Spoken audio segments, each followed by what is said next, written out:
After a record-setting snowfall in our city, the job of digging out is now underway as people tackle their driveways, remove hefty slabs of snow from their cars, and attempt to get around today. Good afternoon. The massive winter wallop dumped nearly 60 centimeters of snow on parts of the GTA, the largest single-day snowfall in our city's history. And now the cleanup begins. The city again declaring an extreme weather response with parking banned on designated snow routes. CTV's Allison Hurts joins us now live with more. Allison, the big question, can you dig it? Absolutely, Nathan, and there are certainly a lot of people digging it right now. They're out in abundance, digging out their vehicles, digging out their sidewalks. Even a gentleman here beside me digging out his steps, probably for one of the first, second, third times, because of course a lot of people tried to get ahead of this storm, right? Tried to get out throughout the day yesterday, perhaps a phased approach, get out for a little while, head back in, and then do a little bit more digging. But I'm sure a lot of you, as I did as well, woke up this morning and found there was still more digging to be done. Some plows did get through some of those side streets, pushing up some of that snow up against vehicles. That's what happened to me this morning. Despite having dug out my vehicle, I was still in the business with a lot of my neighbors digging out our vehicles so we could get on the way today. So we've seen a lot of that, a lot of cars still buried under snow. Perhaps some of them you wouldn't necessarily even be able to tell that it was a vehicle, just a mirror or two poking out the side. Here's a little bit more of what we heard this morning. Digging out after record-breaking snowfall blanketed the city. It was crazy. Like we haven't had storms like that in a long time, and it really was nuts. I was going to get out here and do some of this yesterday. I thought I just don't want to go outside in the snow. I'll wait till tomorrow. And now we got a big job, but that's okay. Nearly 60 centimeters of snow fell in parts of Toronto, and many snow-covered streets are lined with cars buried under piles. All night, an army of city crews have been out plowing, and officials say that work is set to continue throughout the day. Some of our major roads, the plowing's working well, and in fact, we can even see some bare pavement at times, which is great. It shows the salting work that we did prior to the storm. But the local roads are a mess. The local roads do take us longer to get to because of our priority system. Crews say getting anywhere by foot, car, bike, or transit is going to take extra time. The goal right now is let's try and get this city clear and moving. The only area of enforcement that we were really going to be strict on is that parking enforcement on snow routes, because that's about making sure those streets are clear. Anyone waiting for help to get their cars started might be in for a long wait. We're focusing on people who are in unsafe situations right now. So anybody who is safe at home, unfortunately, they're going to have to wait a little bit longer. We're looking at anywhere from 24 to 48 hours for a wait time if you're safe at home. And Toronto police are urging people to stay home anyway. The roads are really bad right now, and I know the city is working as hard as they can to clear them, but with this amount of snow and it being the record fall that we've had so far, it does take time. Still, some do have to get to work. It's been hard, This is part of Canada, Ontario, you got to get used to it. So, yeah, it's part of the job. You know what I mean? Got to help her out when she gets stuck. So, yeah, this is what I'm here for. Yeah, for Toronto, it's shocking, to be honest. When we came outside and the stairs were completely covered 3 times in a row, we were like, okay, this is next level. Making travel slow and shutting down much of the city. Now, we're in the east end of Toronto, and one of the things that we've been hearing from a lot of people is there's so much snow and they're running out of places to put it. Mounds of snow that has been cleared are so high, and there's still more snow to clear, and they just don't have anywhere else for it to go. We have heard from city officials in terms of the snow removal project. That is going to get underway likely tomorrow, and it'll last several days. I said today they have to focus on plowing all of the streets, moving all of the snow out of the way, and then tomorrow it should start that they will start coming in and trucking the snow out of the city into their 5 locations where they can dump it. Reporting live, I'm Allison Hurts. Nathan, back to you. A lot of work to do. Thank you, Allison. And sticking with the forecast, here's a live look at the city this afternoon. Many still digging out of that record-breaking storm. We also have the deep freeze that we're still into. It's tough to get around, but roads are clearing, and we are gradually getting there. Lindsay Morrison is here with a look at the current conditions, and downtown got the most snow, Lindsay. I mean, Nathan, how many times do we talk about these big weather events in Toronto essentially being spared the worst of it? Not the case this time. The city, the epicenter of this particular storm. And nothing, in my opinion, gives a better visual to this winter, this January that we've had here in the city than what's behind me here. This is a snowbank in our CTV News parking lot.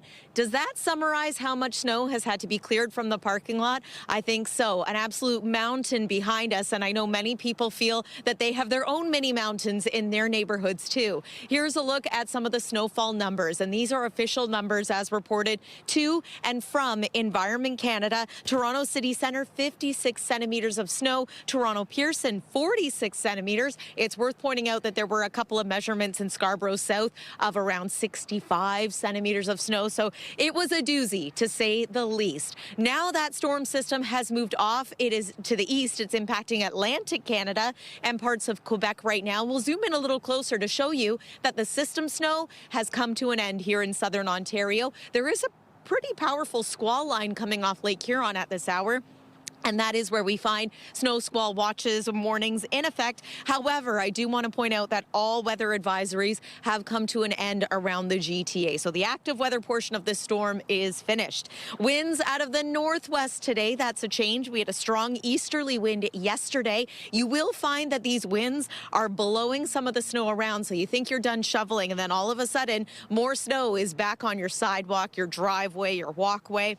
The winds also making it feel very cold out here. Once again, it is minus 12 degrees at Pearson Airport, continuing to feel like minus 20. Here's your day at a glance. I know so many people have plans to do some shoveling, maybe head to the toboggan hill. You'll want to bundle up. The big story the rest of the week, less so more accumulating snow, but it is going to be cold through the rest of this month and the early part of February. We're going to take you through the 7-day forecast coming up here on CTV News at noon. But for now, I'll send it back inside to you, Nathan and Michelle. All right, lots to talk about. Well, the storm also impacting transit service in our city. Several disruptions on the subway system today, and many bus routes are out of service because of snow buildup and icy conditions. Our Sean Leathong joins us live now from Kipling Station with that side of this snow event. Sean. Well, Michelle and Nathan, Kipling Station is usually end of the line, but not today, as this part of the subway, Line 2, is shut down due to weather conditions. Kipling is closed all the way to Islington. That is one stop, and it's not the only one. Farther down the line in the east end, Kennedy to Woodbine is being disrupted. Shuttle buses running in both situations. Also, Shepherd is actually down on the Line 1 between St. Clair West and Shepherd West Station, and then Eglinton is shut down all the way to Young Bloor on Line 1 as well. So a number of shutdowns with buses going in, and then we're seeing hordes of people along the subway line having to catch those buses. We've got some viewer video that was sent to us, and also some video from yesterday when there were some disruptions as well. Now, here at Kipling Station today, I was focusing on those folks who were trying to take the subway and then had to work their way onto a shuttle bus. Some of them may be later than they were expecting, and here's what they had to say. It's so bad because I'm trying to find my way, but could not find my way out. You worried you'll be late? Definitely, I'm going to be late. Oh, it's so sad because I need to get to work, so I think I'm running it. So far, I'm finding it pretty good. I remember yesterday was like pretty bad. It was like 45 minutes. I had to wait for a bus, so that was crazy. A little hard, but I'll just take my time and get going there. Worried you'll be late? No. So the Line 6, the Finch West LRT that opened recently, it's also shut down all the way from Finch West Station to Humber College. So there is shuttle buses running along that route as well. People will have to pack their patience. The CEO of the TTC, Mandeep Lally, sent out a statement this morning where he said that he's asking for patience from riders and calling this storm a once-in-a-generation storm. We do know it did set that record snowfall yesterday, and they're using a moment like this to reassess reevaluate how they can do things better for next time. But there will be these shutdowns going through the day today as they clear the tracks, work with the cold, and try and get things up and running as quickly as possible, as much of the city experiencing trouble, whether it be snow shoveling, whether it be in transit, whether it be on the roads. It's been a big one. Reporting live, I'm Sean Leathong. Nathan and Michelle, send it back to you. Thank you, Sean. And on GO Transit, Metrolink says all lines are running on a special schedule because of the winter storm. Up Express service is running every 30 minutes. Metrolink says customers can check exact schedules online, but they should expect delays, give themselves extra travel time, and plan ahead. Turning now to the turbulence the storm is causing with air travel in and out of Pearson Airport. More than 500 flights were canceled yesterday alone, and full service has not yet resumed as snow clearing operations continue.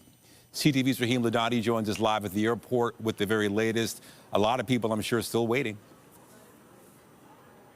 Hey, Nathan, yeah, you're certainly right. You know, airport operations, they are gradually improving, but officials tell us that flights are departing at about half the normal rate than they normally would. Let me take you over here to the big board so you can see some of the headaches travelers are still dealing with. Take a look at this. So flights to Chicago canceled, Newark canceled, Calgary on time, Windsor canceled, and Vancouver delayed. And so there are multiple flights that are still being delayed and canceled right now. Keep in mind that officials tell us 46 centimeters of snow fell here at Toronto's International Pearson Airport. That is a lot of snow that needs to be picked up and moved off the runways and the apron so that flights can take off and also depart and also arrive onto the runways. This was not just a weather event that hit Pearson Airport, though, as they now deal with the cleanup. This went all the way down south to Texas, now east into Atlantic Canada. So if people that we've been speaking with, a lot of them have also been dealing with missed connecting flights. That's another issue that's happening over here. I want you to have a listen to what Pearson officials tell us in terms of how they're dealing with the aftermath of the storm, as well as some passengers that we've been speaking with. Take a listen. That amount of snow on the airfield continues to be pushed around into different areas, and that's because there's just so much over the 5 million square meters. So you can see here this snowplow right now moving snow into a melter in real time. That's just to get some of the snow away from these gates so that we can get as many aircraft back to the gate. We were sitting in the aircraft when we got to know that it cannot take off. So yeah, we went back to the gate, and then everything happened. And I'm almost here since like the last 24 hours. It's crazy, yes, but it's okay actually. Yeah, you've got to be flexible. It would have been annoying traveling tomorrow, but now everything's fine. We're still calling and like the agency, and like we're trying to find another options, but for now we're still in the airport. So as you heard, it's a bit of a mixed bag right now. Some people able to find different travel accommodations. Others still fingers crossed. The big advice for people is to check with the airline directly before coming to the airport. They will have the most up-to-date information. And Michelle, as you mentioned as well, Up Express, that's running every 30 minutes, not the typical 15 minutes. And that's also because of the winter storm. Reporting live, I'm Rahim Ladhani. Michelle, I'll send it back to you. Thank you, Rahim. Not your average Monday. And still ahead on CTV News at noon, we will have more snowstorm coverage, including how the kids are taking advantage of an extra day off from school, the second snow day this month. They're hitting the Tobogganing Hills. But first, turning to Scarborough, where emergency crews are battling a house fire. Now, the fire started before 9:20 this morning at a home on Jacob Fisher Drive near Morningside and Sewells. Firefighters attacked the flames through the roof of the building. Toronto Fire says all of the residents were able to get out safely, but work is still underway to extinguish the blaze. One person has been injured in an early morning stabbing on a GO train. Police say the victim was stabbed around 12:45 a.m. and got off the train at Weston GO station. They were taken to hospital in serious but stable condition. The circumstances surrounding this incident and where it happened are unclear. No word yet on suspects, and so far no arrests have been made. The federal government says it's bringing in new measures to make groceries and other essentials more affordable. This morning in Ottawa, the Prime Minister announced they will be increasing the GST credit. Today, we're announcing that our government is launching the new Canada's Groceries and Essentials benefit. This will deliver hundreds of dollars more into the bank accounts of more than 12 million Canadians. Starting this year, we're taking the existing GST credit amount and raising it by 25% for 5 years. And in addition, we're providing a one-time payment equivalent to 50% of the GST credit this year. The government says a family of 4 will receive up to $1,890 this year compared to $1,100 last year. A single person would receive $950 this year compared to $540. Meanwhile, Mark Carney is now in the GTA where he's meeting with Ontario's premier. Last week, Doug Ford urged Canadians to boycott made-in-China vehicles after the Liberals struck a trade deal with Beijing. It includes allowing about 50,000 Chinese EVs a year into Canada. In exchange, Beijing will ease tariffs on Canadian agricultural products. Later this afternoon, Ford and Carney will visit a local business. And MPs are back in Ottawa today as Parliament resumes after a long holiday break. A key theme is expected to be the struggle of Canadian families to make ends meet in a turbulent economy. And the stakes are high for all parties, with the Liberals just 2 seats shy of a majority. CTV's Judy Trin is in Ottawa this afternoon. She joins us live now. And as MPs, Judy, are back to work on the Hill, there's a lot happening globally, but what will this House sitting focus on domestically for Canadians, or perhaps that's all intertwined? Well, you know, Prime Minister Mark Carney has just returned from his overseas trip. He made waves at Davos. We heard that his speech was well received globally, but domestically now he has to demonstrate that he understands what Canadian needs. Now, you heard Nathan earlier in which he talked about the GST credit that Canadians are going to get back. That's going to go up 50% this year, and then 25% for the following 4 years. Now, that top up on the GST rebate, Michelle, is going to cost $3 billion. We know that affordability is at the top of what Canadians are concerned about, the cost of living. Now, will this help? We also know that in regards to how the Canadians see Mark Carney, they see him as perhaps the best leader to deal with the crisis globally, but domestically, there is a good chunk of Canadians who feel that Pierre Poilievre is the strongest leader. And that's important too, that Pierre Poilievre is going to want to continue demonstrating that, because in this following weekend, Michelle, he's going to have a leadership review. Oh, yes, of course. And during the break, there was some momentum for the government after a Markham Conservative crossed the floor. That momentum, it would seem to have stalled after former Finance Minister Chrystia Freeland resigned. So what kind of impact will that have on the House sitting now? Well, we asked that question, Michelle. You know that this government has not hidden their desire to have more floor crossers. They have been making overtures to Conservative MPs as well as NDP MPs, right? But they still are missing those 2 seats. There was momentum after Michael Ma crossed the floor before Christmas, but then those numbers shrunk back to 170 from 171 because Chrystia Freeland was forced to resign after she took up a position as a special advisor to Ukraine. Now, Michelle, what we can say to you is that this government, according to the government House leader, says they believe their agenda can garner enough support across all parties, that an election is not necessary to push forward their ambitious agenda.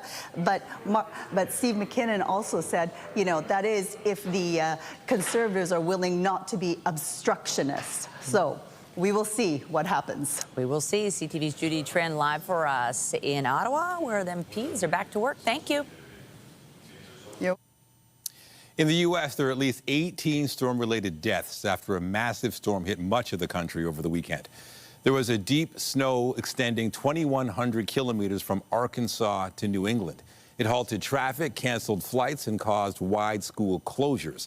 Today, now more snow is falling on the northeast under the tail end of the storm. There are more than 800,000 power outages in the nation this morning, most of them in the south, and more than 6,400 flight delays and cancellations nationwide have been recorded so far. Many communities across the Midwest, South, and Northeast still have bitter cold temperatures.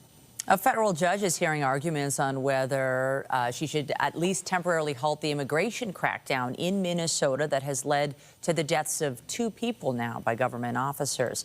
People in Minneapolis are mourning Alex Preddy after he was fatally shot by a Border Patrol officer on Saturday. Federal officials claim Preddy approached agents armed with a handgun and resisted attempts to disarm him.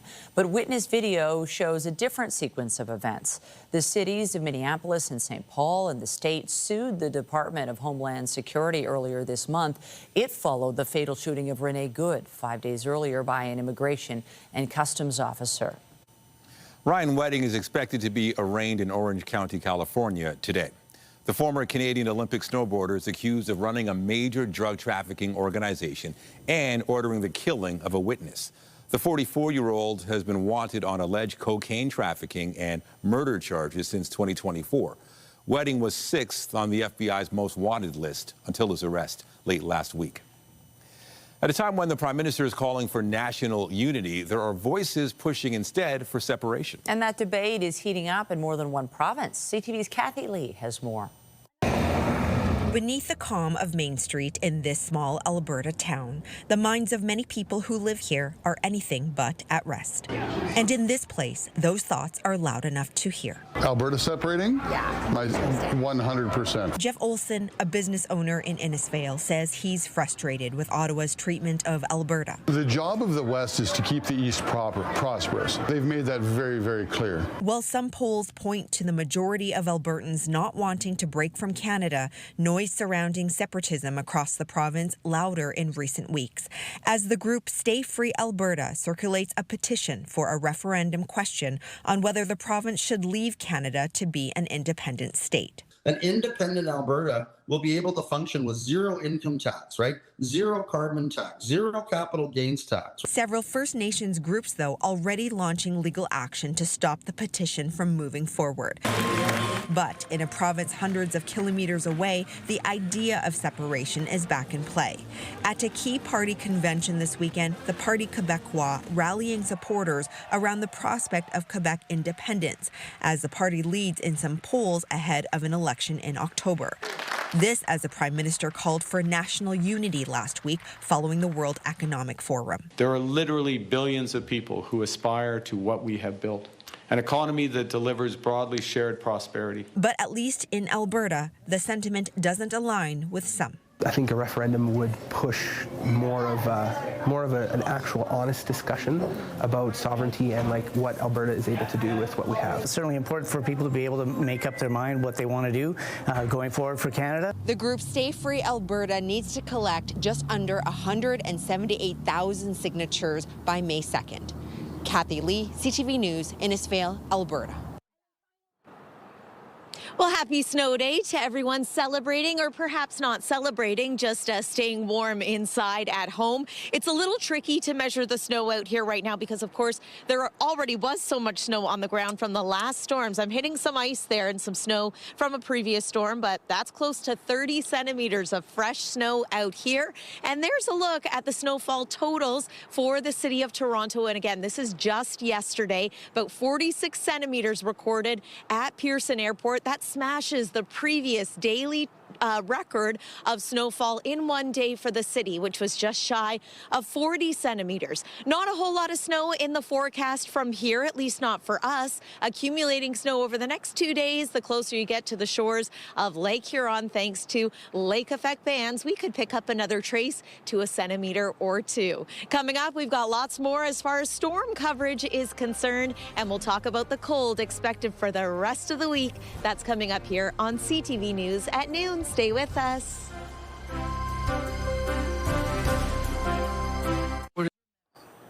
Well, that was a lot of snow. The whole region is digging out. We broke records. The kids are off again today. And by the way, it's still cold.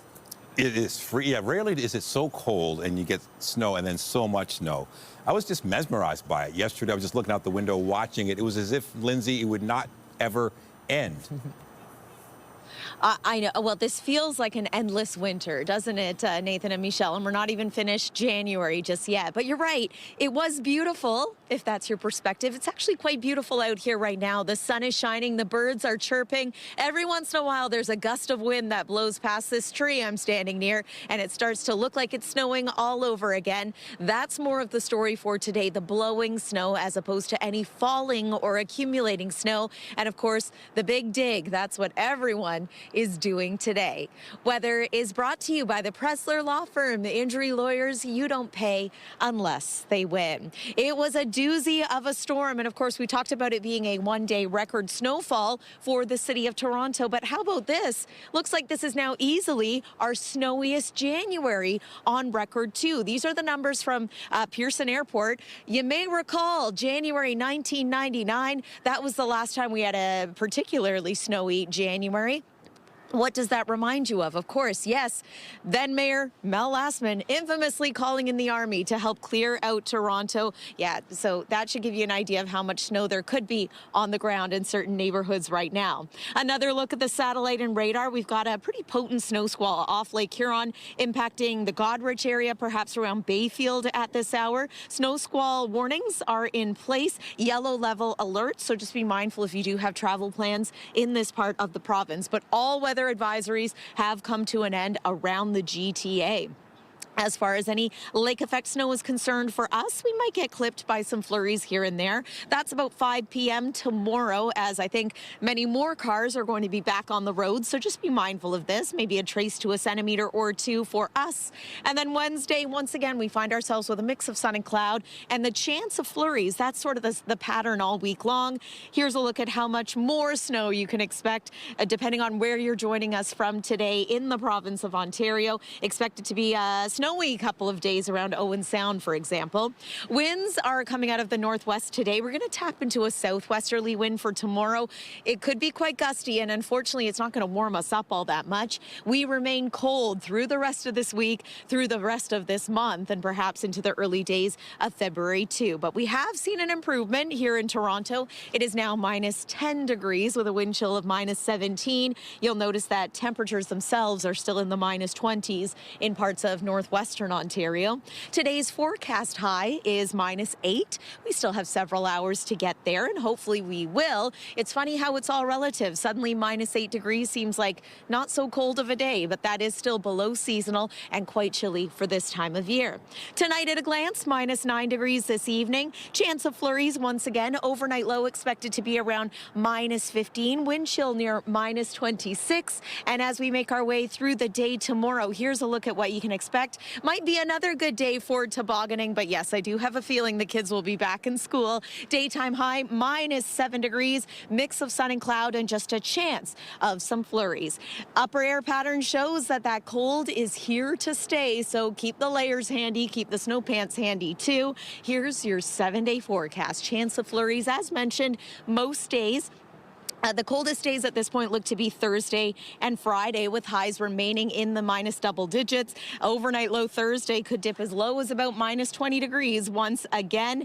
And then the weekend looks not bad, in my opinion. Calmer conditions and a slight improvement temperature-wise as we welcome February on Sunday. Again, we are live here outside. We are making the most of this snowy day. Okay, it's been busy for me. Nathan and Michelle, I found my trusty Muskoka chair out here. I'm just going to relax once again and send it back inside to you. Good idea. Enjoy this. And you know what? This snowstorm not putting a damper on everybody's day. Many are outside enjoying this, especially the kids. The Toboggan Hills are flooded with kiddies today, taking advantage of this extra day off. And that's where we find CTV's Jessica Smith. She is at Riverdale Park taking in the fun. I love how you've got the goggles because it can get bright out there. I'm so curious, Jess, because the snow, what's fun about it, there's so much of it, but also it's really fluffy. What does that mean for conditions there on the hills? It has been interesting. It is pretty quick out here, but it's a snow day. School is closed, and people are out taking full advantage, Michelle and Nathan, of the amount of snow that we have. We saw record-breaking snowfall totals, and folks are out here, despite the dicier conditions, it's pretty cold out here, enjoying it and making the most of it. Now, you know, we had that record-breaking snow, but kids and adults alike are really enjoying this blast of wintry weather. And down here at Riverdale Tobogganing Hill, people are having a blast. Now, they're digging out, but they're also leaning into the fact that we've had this massive snow out here, and people are doing their best to enjoy it. But a few reminders from the city to check to see that there's room at the bottom of whatever hill you are on, to make sure the hill is free of hazards, and to kneel or sit with your feet out and don't go head first, and that all children should be, accompanied by an adult. But speaking to folks here at Riverdale East Tobogganing Hill, they are layered up and having a good time. There's not much activities to do at home, so why not go outside and have some fun in the snow? Well, I go to U of T, and their campus is shut, so what better way to spend the time than to come out sledding?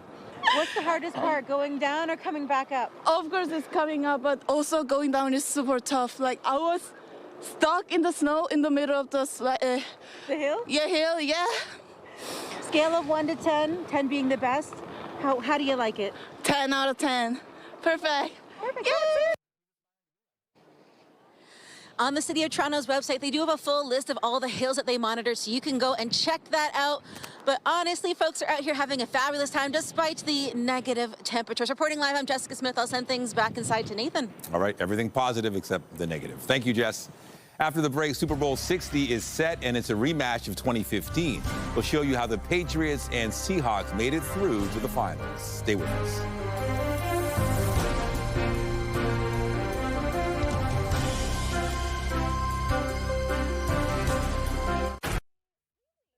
There are growing safety concerns within Canadian hospitals, with threats of violence toward healthcare workers and patients becoming more common. CTV's Allison Bamford has more on how one province is turning to new technology to help protect people on the front lines.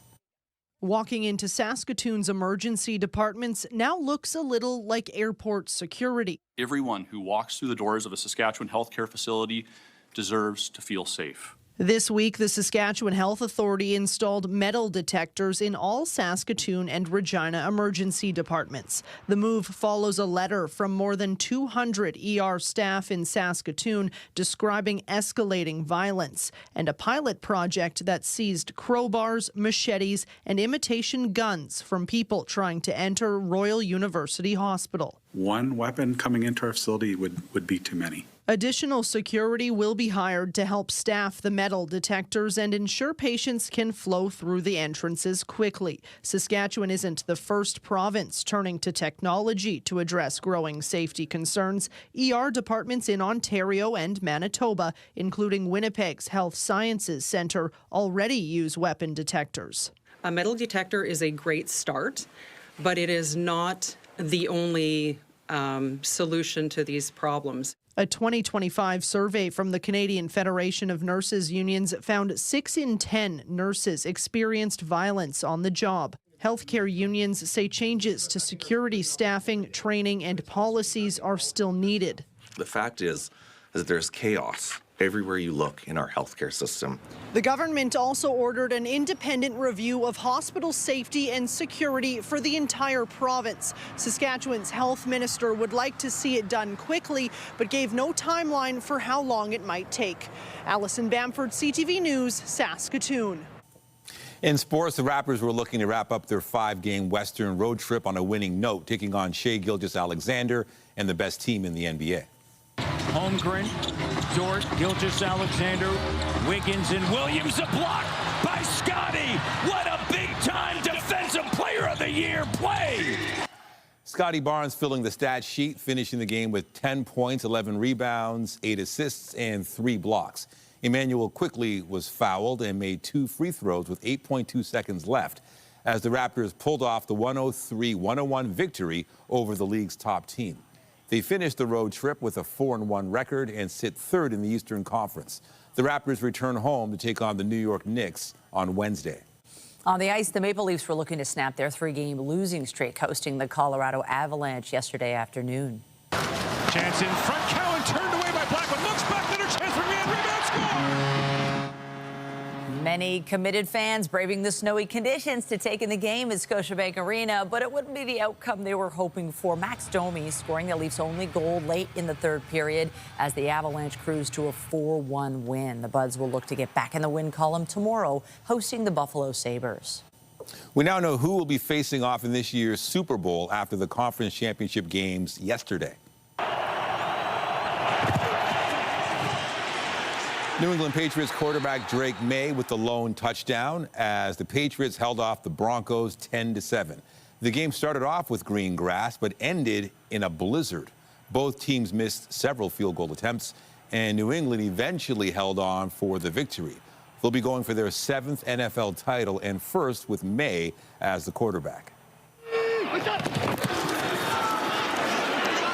And the Seattle Seahawks will try to avenge their 2015 Super Bowl loss to the Patriots.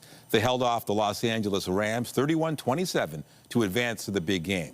The Rams were driving late but ran out of time at the end. Seattle has won the NFL title once in the history of the franchise. The Super Bowl will be held February 8th in Santa Clara, California. Still to come this noon hour, we'll take you to the Canadian stage production of Ibsen's A Dollhouse, featuring 2 veterans of Canadian theatre who are appearing on stage together for the first time. Stay with us.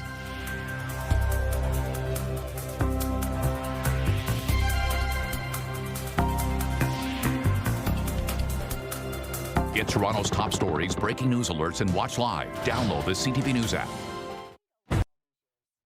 Well, have you ever suddenly zoned out and realized you haven't been paying attention to the world around you for the last 10 seconds or so?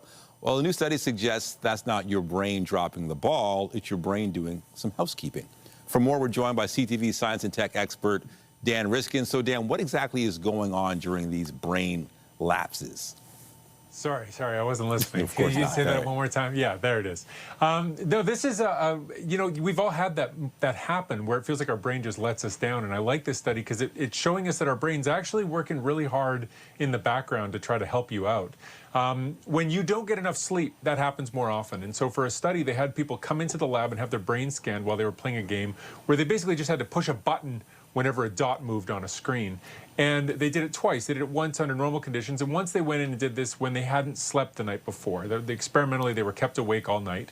And when you haven't had sleep, you're slower at that game, but you also sometimes completely miss the fact that the light moved or that the dot moved on the screen, and you never click. And when researchers looked at those moments, what they found is there's actually a process involving cerebrospinal fluid that normally happens when you're asleep that seems to be happening in those moments where you're having a lapse, where cerebrospinal fluid basically gets drained out and new cerebrospinal fluid gets moved in to surround the brain. Not all of it, but just little bits of it. And that motion, which wasn't known to happen when you're awake, does seem to be happening in those lapses. So it's like your brain is saying, listen, you didn't get enough sleep last night. I really need to I need to change the bathwater here. I'm going to do this real quick. Just don't do anything important for a couple seconds. I'm going to give you back your consciousness in a second. And your brain gets the job done. I love it. So blame it on the cerebral spinal fluid. Yeah, blame it on the rain, blame it on the cerebrospinal fluid. Either way, you're spinal golden. fluid, honey. All right, so there's new evidence that aerobic exercise can make your brain younger, not just the body. How so? Yeah, I mean, the brain is part of the body, so it kind of makes sense, but I like this study because it sort of ties together your cognition with your overall body health. So when you scan somebody's brain, you can use computer models to make an informed guess about how old they are. And some people have brains that are older than they should be, and some people have brains that are younger than they should be. For this study, they had 130 people start off, have their brain scanned, and then for a year, they went through this program where half the people were given a lot of exercise to do, aerobic exercise, 150 minutes per week. So that's more than 2 hours of aerobic exercise every week. That's significant. And the control group didn't do that. They were given some literature about why exercise is good for you, and that's it. And after a year, when you compare how much the brains have changed in those two groups, the group that was getting all that exercise, their brains actually got a third of a year younger. And the group that wasn't doing exercise, their brains got 2/3 of a year older. And so the split between them was about a full year difference. And this doesn't really matter in terms of like what your brain looks like in this moment, but it's a trajectory towards your old age. And if you're getting there too quickly, you're going to find yourself with a brain that's really not up to the task earlier in your old age than if you're getting that exercise, taking care of your brain, keeping it young, so that when you're in your 70s and 80s, you've got the brain of somebody who's younger than that. And so this is really a reminder that when you're getting that exercise, you're not just doing it so you'll look good in the mirror, you're also doing it so that your brain works better for the rest of your life. Yeah, another good reason to exercise. Finally, a story about a cow named Veronica that's making people rethink what cows are capable of. Now, what did she do that was so surprising? Veronica picked up a broom and started scratching herself with it. Now, if a human did that, it wouldn't be that remarkable. If a chimpanzee did that, it wouldn't be that remarkable. But a cow? They're not supposed to be able to do that. And not only does Veronica use the broom to scratch herself, depending on what part of her body she wants to scratch, she'll pick it up by a different end. So she's using the big brushy end there to reach her rear end, but if she wants to scratch her udder, she'll use the pokey end. And so in a whole bunch of experiments, this is just one cow, but they put the broom down on the ground and they gave it to her to use as she pleased, and she would reach around and grab it by a different end depending on how she wanted to use it. What I love about this is it's a Swiss brown cow using a broom like a Swiss Army knife. She's using it differently depending on what she needs to get done. And that cognitively is supposed to be something cows just should not be able to do. It's impressive. What's next? It's impressive. Thank you, CTV science and tech expert Dan Riskin. Always something. Take care. My pleasure. Thanks a lot. Two stars of the Crave hit series Heated Rivalry traded in their skates for torches today. Hudson Williams and Connor Story participated in the Olympic torch relay in Italy today. The two play fictional, professional hockey stars who have a secret relationship. The Milano Cortina Winter Olympic Games begin in short order on February 6th. When the topic of divorce was first portrayed in the play A Doll's House 150 years ago, the audience was shocked. The then controversial play continues to resonate with audiences, and a new version is on stage now at the Bluma Appel Theatre. CTV's Andrea Case recently sat down with some of the cast. I'm glad those tough times are over. Is it really true? Am I dreaming? It's real. You will never have to work like that again.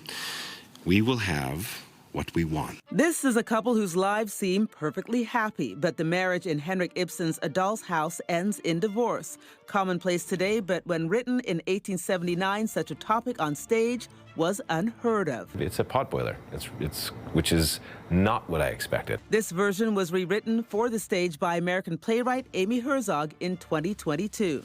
I also made assumptions about what A Doll's House was about. I'd heard of, it was the door slam that sort of shocked the world. It was a dusty piece of theater. But Ibsen, I think, especially what Herzog's done in this adaptation, is she's created a thriller. I mean, we're watching the last 3 days before a woman leaves.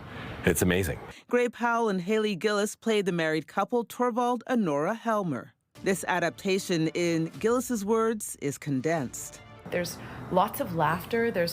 Did you hear the woman in the front the other day? And the audience is audibly reacting to what they're seeing on stage. All I heard was yes. Yeah, she went yes. From this woman. It was amazing. Yeah. They're responding. And I think for the audience, depending on where they are age and stage-wise in their life, they respond differently. Gillis says the play is a wild ride, a roller coaster. Whoa. With Nora, she's always thinking, and it's amazing to be given that opportunity. I feel like I'm growing. Will she stay with you? Oh my gosh, yes. I'll be very sad when this is over. I'll grieve her. I'll definitely grieve her, but she'll be with me for sure. Yeah, she makes me feel brave. The two veteran actors of the Canadian stage had never worked together before, and while the characters' relationship doesn't end well, the same cannot be said of the actors. I found out that you were going to do it. That was very exciting to me because I've been watching Gray Powell on stage for a while. I'm a big fan. It's been an absolute pleasure. The company and the room that Brendan has sort of curated and created. It's a real treat. The CanStage production of A Doll's House is on stage now at the Bluma Appel Theatre. Andrea Case, CTV News.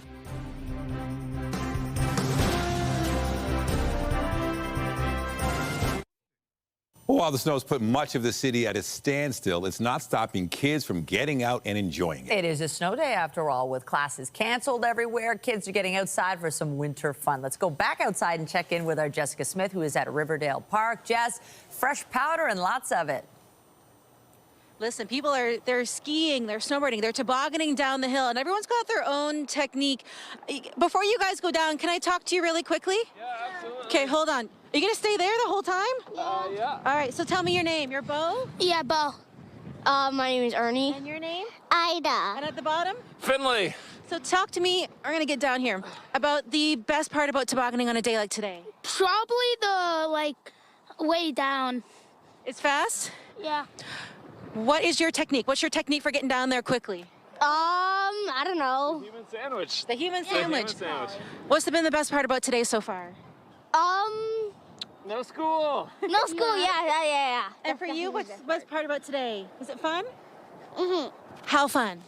So fun. Scale of 1 to 10, 10 being the best. A 10? Yeah, probably 10. All right, I'm gonna get out of the way because I'm not gonna become a blooper, but you guys do your thing. Wish us luck. Safety first. We'll send them down the hill. You know what, Nathan, Michelle, Lindsay, everyone is having the best time, whether you make it all the way down or partially down. It's all turning out great. We'll send things back inside. Maybe I'll go down there, I don't know, we'll see. That actually worked. We'll see. I'm shocked. There just happens to be a toboggan right there. Go for it. Go for it. All right. Oh, We'll darn. see. Maybe hopefully it's safe during this. Lindsay's outside, too, having some fun. What are the numbers telling us, Lindsay? Oh, that looked so fun. Yeah, we're going to take one more look at the snowfall totals. And what you may not see on this board here is some of the volunteer snowfall totals that were reported to Environment Canada as well. So want to mention again, south end of Scarborough, 65 centimeters of snow. And there was a recording in downtown Toronto of about 61 centimeters of snow. So, oh boy, we will remember this one, I think. Here's a look at what we can expect for the rest of today. It's sunny out here in the GTA, but we've got snow squalls off of Lake Huron. That's where you're going to find snow squall watches and warnings as well. Next couple of days are going to be cold. That's the big story for us going forward as we continue to dig out. Have a happy snow day, everyone. Nathan and Michelle, back inside to you. All right. Thanks so much, Lindsay.